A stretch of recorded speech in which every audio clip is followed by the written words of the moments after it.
Chapter 1. The First Step to Confidence.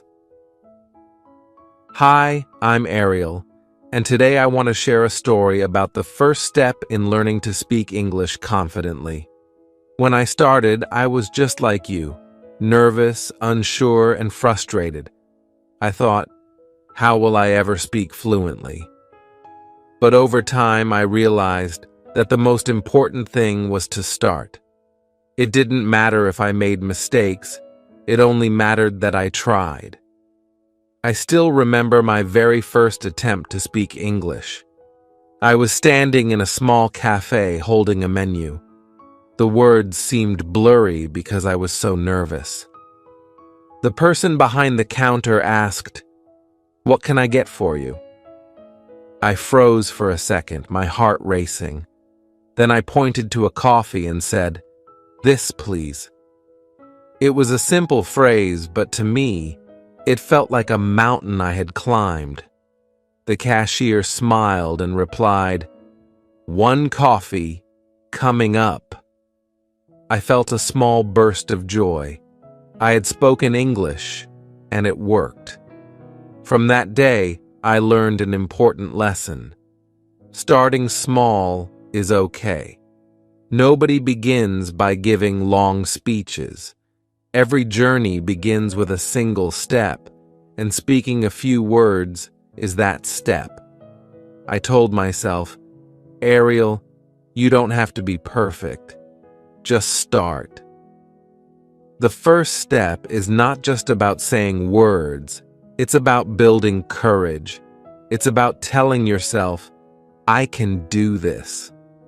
When you start, it's normal to feel nervous. I used to worry about people laughing at my mistakes. But do you know what I learned? Most people are kind. They see your effort, and they appreciate it. When I made mistakes, people would smile and help me. That made me realize that mistakes are not something to fear. They are part of learning. I also realized that I needed to listen more. Listening helped me understand how words are used and how sentences are built. So, I started watching short videos in English. At first, I didn't understand everything, but I focused on the words I knew. I repeated them out loud, even if I was alone. It felt silly at first, but it worked. Over time, I started to understand more. Another thing that helped me was writing down new words. When I heard a word I didn't know, I wrote it in a small notebook. For example, one day I heard someone say, "delicious." I asked a friend, "What does delicious mean?" They explained, "It means very tasty." I wrote it down and used it the next time I ate something I liked.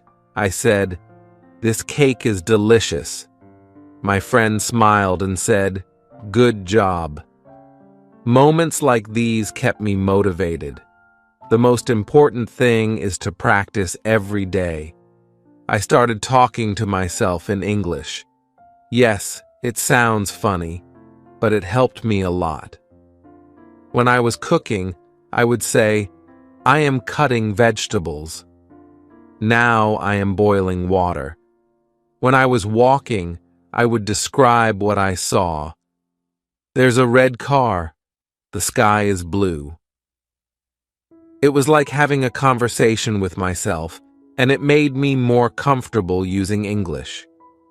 When you begin, remember this. It's not about being perfect. It's about trying. Every time you say a word in English, you are getting closer to your goal. Every mistake you make is a lesson learned. Every small step you take is progress. You don't have to be fluent overnight. It's a journey, and every journey starts with a first step. As I sat in that cafe after ordering my coffee, I realized something. Speaking English wasn't just about learning words. It was about believing in myself. It was about saying, "I can do this." and so can you. The first step is yours to take. Don't wait for the perfect moment. Start now and let the journey begin. Chapter 2. Breaking Free from Fear. When I first started speaking English, fear was my biggest challenge. My heart would race, my palms would sweat, and my mind would go blank the moment I tried to speak. It wasn't because I didn't know the words. I knew plenty of them. It was because I was afraid of making mistakes. I thought, what if they laugh at me? What if I say something wrong? These thoughts held me back. But one day, something changed. I was in a market, trying to buy some fruit. The seller spoke only English, and I had no choice but to try. I pointed to the apples and said, "How much for these?" My voice was shaky, but I got the words out. The seller smiled and replied, $3 for a pound. I nodded, gave him the money, and walked away with my apples. It wasn't perfect, but I had done it. I realized that speaking, even with mistakes, was better than staying silent. That moment taught me an important lesson. Mistakes are not the enemy. They are stepping stones. Every mistake you make helps you learn and grow. If you never try, you never improve. So I told myself, it's okay to make mistakes. It's part of the process. The truth is, most people don't care about your mistakes. They care about what you're trying to say. I remember once I said, "I need 2 breads," instead of, "I need 2 loaves of bread." The shopkeeper smiled and said, "2 loaves coming right up." She didn't correct me harshly or laugh at me. Instead, she understood what I meant and helped me. Moments like this showed me that people are more forgiving than we think. I also learned to laugh at myself. One day, I was trying to tell a friend that I wanted to practice speaking, but I accidentally said, "practice cooking." She looked confused and then laughed. When I realized my mistake, I laughed too. It wasn't a big deal. In fact, it became a funny memory. Learning to laugh at my mistakes took away the fear and made learning more enjoyable. Another thing that helped me was focusing on the message, not the grammar. When I started, I wanted every sentence to be perfect. But this made me overthink and freeze up. Then, I changed my approach. Instead of worrying about perfect grammar, I focused on communicating my ideas. If I didn't know a word, I used simple phrases or gestures to explain. For example, if I didn't know the word umbrella, I'd say, "the thing that protects you from rain." People always understood, and I felt more confident. Talking to supportive people also made a big difference. I found friends and teachers who encouraged me. They didn't point out every mistake I made. Instead, they celebrated my efforts and helped me improve. If you can, find people like this. They can make your learning journey so much easier. I also started asking for help when I needed it. If I didn't know how to say something, I'd ask, "How do you say this in English?" People were always willing to teach me. I learned that asking questions is not a sign of weakness. It's a sign of wanting to learn. Another way I overcame fear was by preparing for common situations. Before going to a restaurant, I'd practice how to order food. Before asking for directions, I'd practice simple phrases like, "Excuse me, Where is the bus stop? Preparation gave me confidence and made speaking easier. Slowly but surely, my fear started to disappear. The more I practiced, the more I realized that mistakes didn't matter as much as I thought.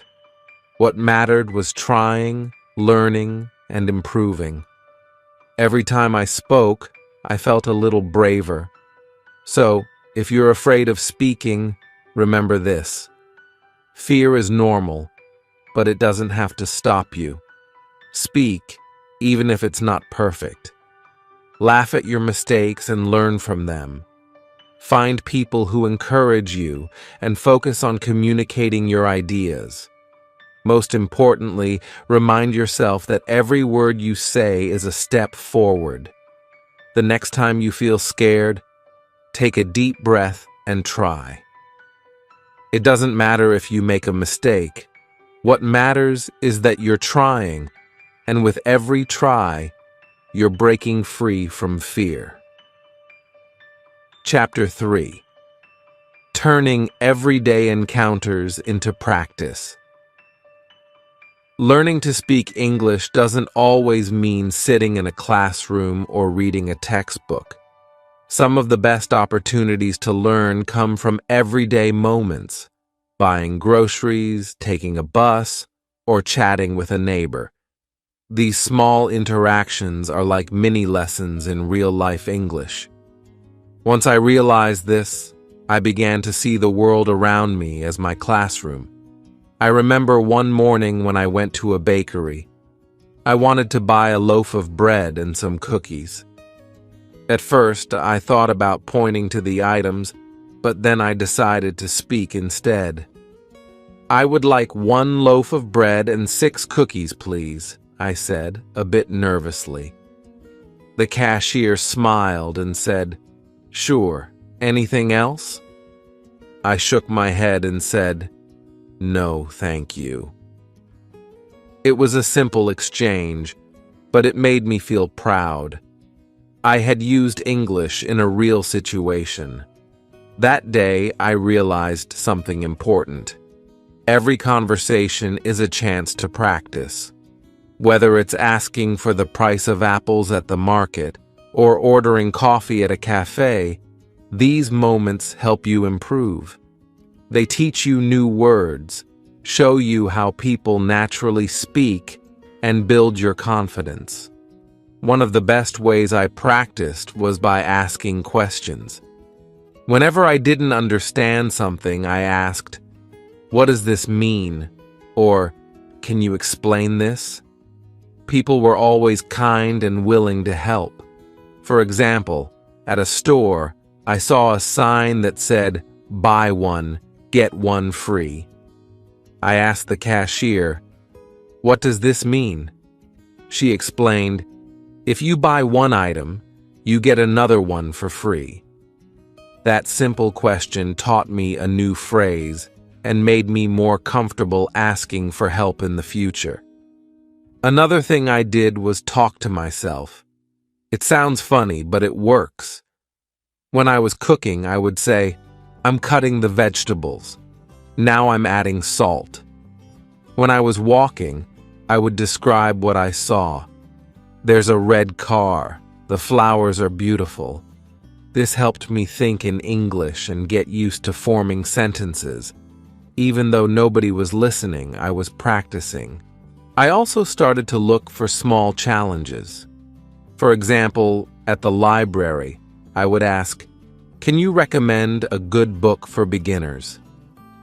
At the bus stop, I would ask, "Which bus goes to the park?" These questions were simple, but they helped me practice starting conversations. Listening was another big part of my learning. I paid attention to how people spoke around me. On the subway, I listened to announcements like, "The next stop is Times Square." At restaurants, I listened to how others ordered their food. I even listened to children playing in the park because their language was simple and easy to understand. Listening helped me learn new words and phrases naturally. One day, I decided to challenge myself by talking to a stranger. I was in a park, sitting on a bench, when I saw a woman reading a book. I smiled and said, "What are you reading?" She looked up and smiled back. "It's a mystery novel," she said. We talked for a few minutes about books and favorite authors. It was a short conversation, but it felt like a big achievement. It reminded me that most people are happy to talk, especially when you show interest in what they are doing. I also learned to use technology to practice. For example, I set my phone's language to English. This forced me to read words like settings, notifications, and update in English. It was challenging at first, but over time, I got used to it. I also started watching short videos and listening to podcasts in English. These helped me hear how words are pronounced and used in everyday life. The key to improving through everyday encounters is consistency. I made it a habit to practice speaking every day, even if it was just a few sentences. Some days were harder than others. Sometimes I made mistakes or I couldn't think of the right word. But every attempt was a step forward. So, the next time you go out, look for chances to use English. Talk to the cashier, ask a question at the bus stop, or say hello to a neighbor. These moments may seem small, but they are powerful. They help you practice, build your confidence, and make English a part of your daily life. Everyday encounters are not just practice, they are progress. With each conversation, you are learning, growing, and becoming more confident. So go ahead, speak up, and make the most of every opportunity. You'll be amazed at how much you can improve just by using the English around you. Chapter 4: Setting Goals and Staying Motivated. When I started learning English, I often felt lost. I didn't know where to begin or how to measure my progress. That's when I realized the importance of setting goals. Goals gave me a clear direction and kept me motivated, even when learning felt hard. In this chapter, I want to share how setting goals changed my journey and how it can help you too. At first, my goal was very broad. I want to speak English fluently. It sounded good, but it wasn't specific. I didn't know how to get there. Then, a friend gave me some advice.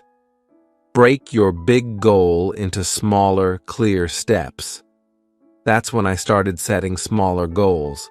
For example, instead of saying, "I want to be fluent," I said, "This week I will learn 10 new words," or "Today I will practice introducing myself." These smaller goals felt achievable, and every time I reached one, I felt proud and motivated to keep going. One of the first specific goals I set was to introduce myself in English without hesitation.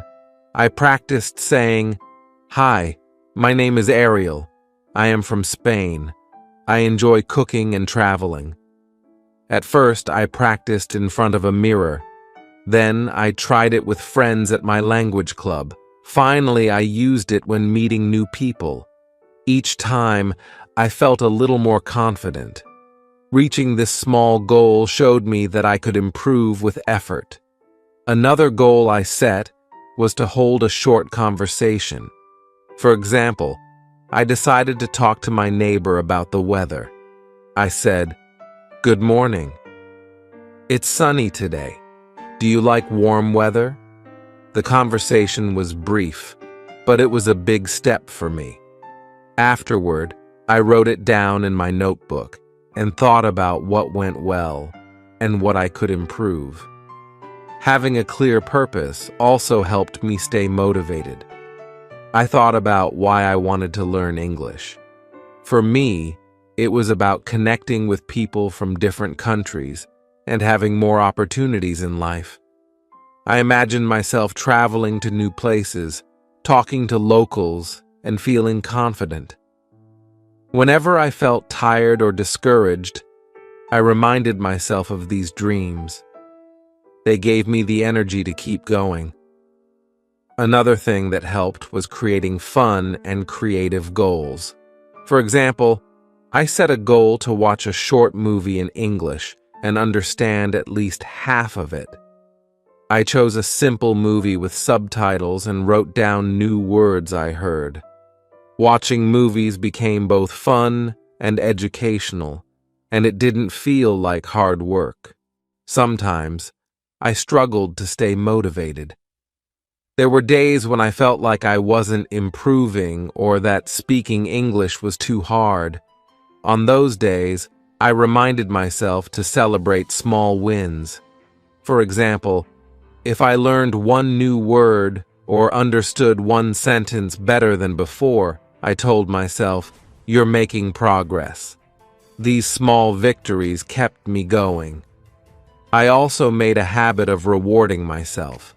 If I reached a weekly goal, like learning 20 new words or practicing speaking for 30 minutes, I treated myself to something I enjoyed.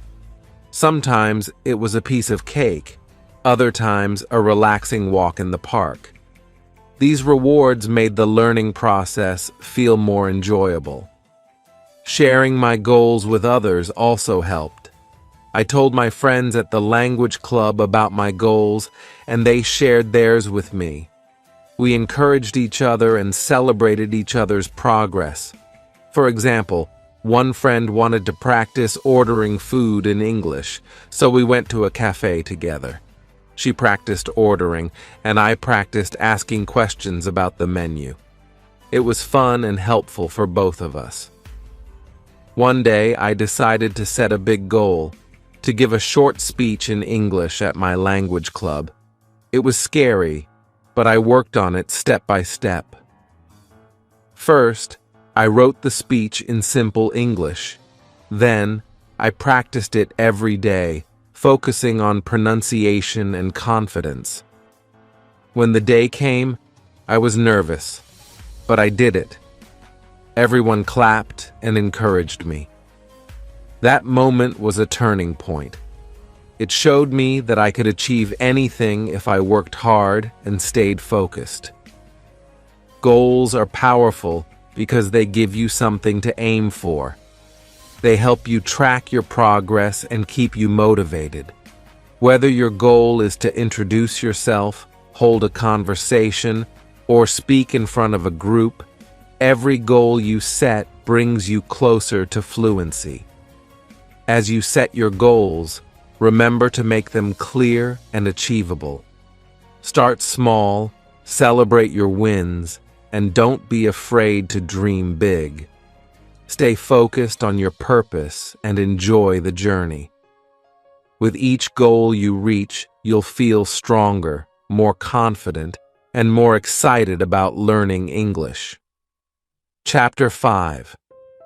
Practical Methods for Improvement.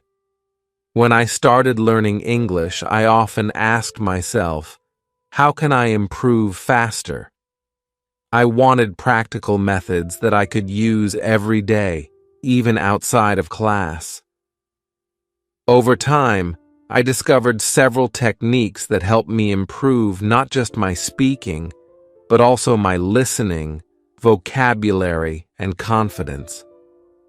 In this chapter, I will share these methods with you.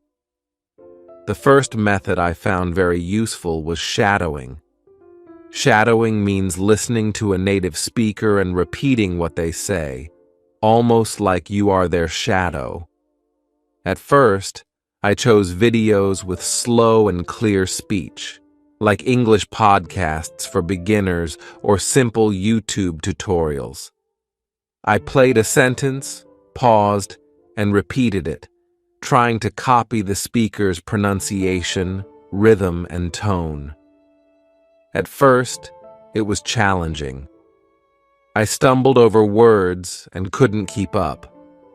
But the more I practiced, the easier it became. Shadowing taught me how English sentences flow and how words connect.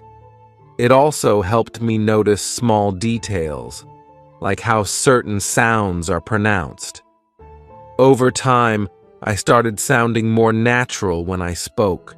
I didn't worry about making mistakes during shadowing because it was just practice and nobody was listening. That gave me the freedom to try without fear. The second method I used was recording myself. This felt strange at first. I didn't like the sound of my voice, and I noticed mistakes I didn't realize I was making. But recording was one of the best ways to track my progress. I started with simple sentences, like introducing myself. Hi, my name is Ariel. I am learning English. I played the recording and compared it to native speakers. This helped me hear where I needed to improve. Every week I recorded myself again, talking about a different topic, like what I did that day or my favorite movie. Listening to these recordings showed me how much better I was getting over time. It also gave me confidence because I could hear my own progress. Another method that worked well was using language apps. There are many apps that make learning fun and interactive. One app helped me practice vocabulary through games. It gave me points for matching words with their meanings or using them in sentences. Another app had conversation simulations where I could practice ordering food, asking for directions, or making small talk. These apps were great because they allowed me to practice anywhere, on the bus, during lunch breaks, or before bed. One of my favorite techniques was talking to myself. It sounds funny, but it works. When I was cooking, I described what I was doing. I'm chopping onions. Now I'm boiling water. When I was walking, I talked about what I saw. The park is beautiful. There are so many trees. This helped me think in English and form sentences naturally. Over time, it felt less like an exercise and more like a habit. Another method was building a vocabulary notebook. Whenever I heard a word I didn't know, I wrote it down. For example, one day someone said, "It's a bit chilly today." I didn't know what chilly meant, so I asked, and they explained it meant cold. I wrote it in my notebook and used it the next time the weather was cold. This helped me remember new words and how to use them in context. I also practiced common phrases and sentences. These were phrases I knew I would use often, like, "Can you help me?" or "I'd like a coffee, please." I practiced them until they felt automatic. Having these phrases ready made me more confident in real conversations because I didn't have to think too hard about what to say. Finally, I made a habit of asking for feedback. When I spoke to friends or teachers, I asked, "Can you tell me if I made a mistake?" Most people were happy to help. They would gently correct me or suggest a better way to say something. This helped me improve quickly because I learned from real interactions. One of the most important lessons I learned was that consistency matters more than perfection. I didn't have to practice for hours every day. Even 15 minutes of shadowing or using an app made a difference if I did it regularly. The key was to stay consistent and keep trying, even on days when it felt hard. These methods, shadowing, recording, using apps, talking to myself, and asking for feedback helped me improve step by step. They made learning English practical and fun. Each technique taught me something new and brought me closer to fluency. If you're looking for ways to improve, try these methods. Start with one or two that feel comfortable, and then add more as you go. Remember, it's not about being perfect. It's about practicing, learning, and enjoying the process. With these tools, you'll see progress and feel more confident in your English every day. Chapter 6: Celebrating Progress and Looking Ahead. As I near the end of my journey to improve my English, I've realized one very important thing. Progress deserves to be celebrated. No matter how small the step, every bit of effort matters. At the beginning, I was so focused on fluency that I forgot to enjoy the journey. But now, I understand that every little success is worth acknowledging. I remember the first time I managed to have a short conversation in English without feeling nervous. It was with a stranger at a bus stop. I asked, "Which bus goes to Central Park?" The person answered, and we talked for a minute about the weather. When the bus arrived, I felt a mix of relief and pride. I had spoken English, and it felt natural. That small conversation stayed with me as a reminder of how far I'd come.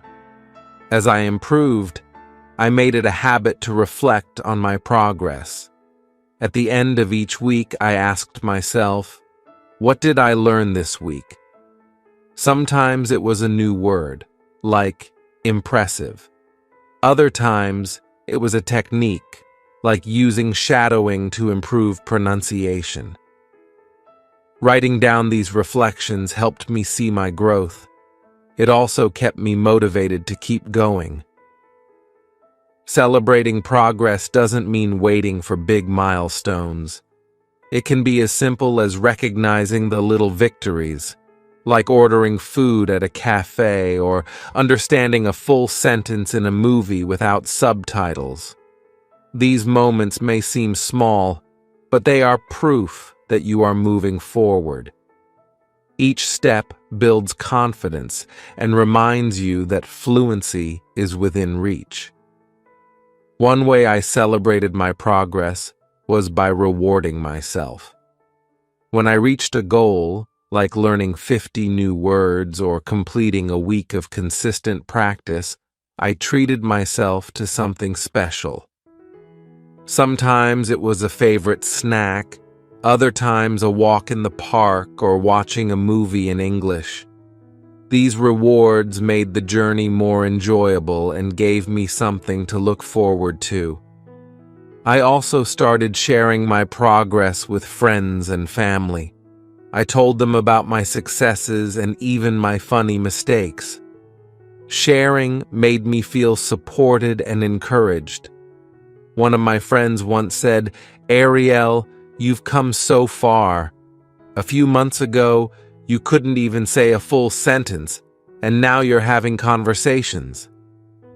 Hearing this made me feel proud and inspired me to keep going. Another important part of the journey is looking ahead. I realized that learning English doesn't stop once you feel comfortable. There's always more to explore: new words, new expressions, and new ways to communicate. Setting new goals keeps the journey exciting. For example, after mastering everyday conversations, I decided to improve my storytelling. I practiced telling short stories about my day, first to myself and then to friends. Thinking about the future also helped me stay motivated. I imagined myself traveling to different countries, making new friends, and feeling confident in any situation. This vision of my future self gave me the energy to push through challenges. It reminded me that every bit of effort today brings me closer to that future. As I look back, I see that learning English has been about more than just the language. It's been about building confidence, forming connections, and discovering new parts of myself. It has taught me patience, perseverance, and the value of trying, even when it feels hard. To anyone learning English, I want to say this: celebrate your progress. Every word you learn, every sentence you speak, and every mistake you make is a step forward. Don't wait for perfection to feel proud. You're already doing something amazing by learning a new language. And remember, the journey doesn't end here. There's always more to learn, more to practice, and more to achieve. Keep setting goals, keep trying, and keep believing in yourself. Fluency isn't just about knowing the words. It's about having the courage to use them.